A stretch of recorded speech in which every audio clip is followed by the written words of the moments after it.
જાડેશ્વર નર્મદા નદીના કિનારે આવેલ નીલકંઠેશ્વર મહાદેવ મંદિરના મહાશિવરાત્રી પર્વ પર વહેલી સવારથી જ શિવ ભક્તોની લાંબી લાઈનો જોવા મળી હતી।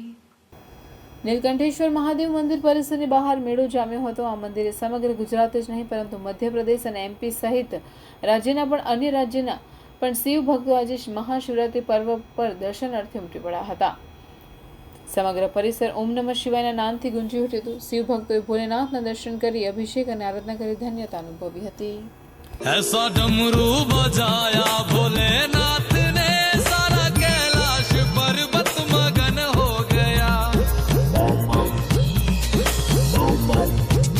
ऐसा डमरू बजाया भोलेनाथ ने सारा कैलाश पर्वत मगन हो गया।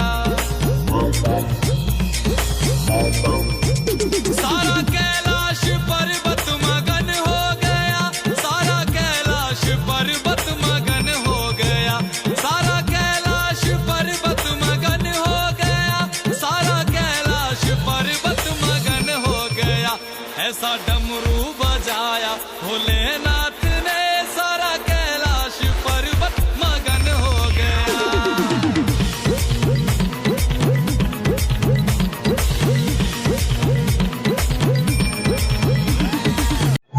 હું જગદીશભાઈ ભવનભાઈ મગણેરિયા નીલકંઠેશ્વર ચેરિટેબલ ટ્રસ્ટમાં મંત્રી તરીકેની સેવા આપું છું।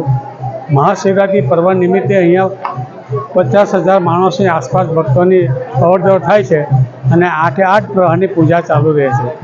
અને કેમ પ્રસાદની વ્યવસ્થા કરવામાં આવે છે। એમાં 6 ક્વિન્ટલ પ્રસાદ બને છે અને 1 ક્વિન્ટલ શીરાનો પ્રસાદ બને છે।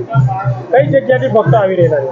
ભક્ત બધા આજુબાજુના ગામડાઓ છે, જિલ્લા ભરૂચ જિલ્લામાં છે, આમ દૂરથી પણ આવી રહ્યા છે। વડોદરા જિલ્લો છે, મહારાષ્ટ્રથી પણ આવે છે।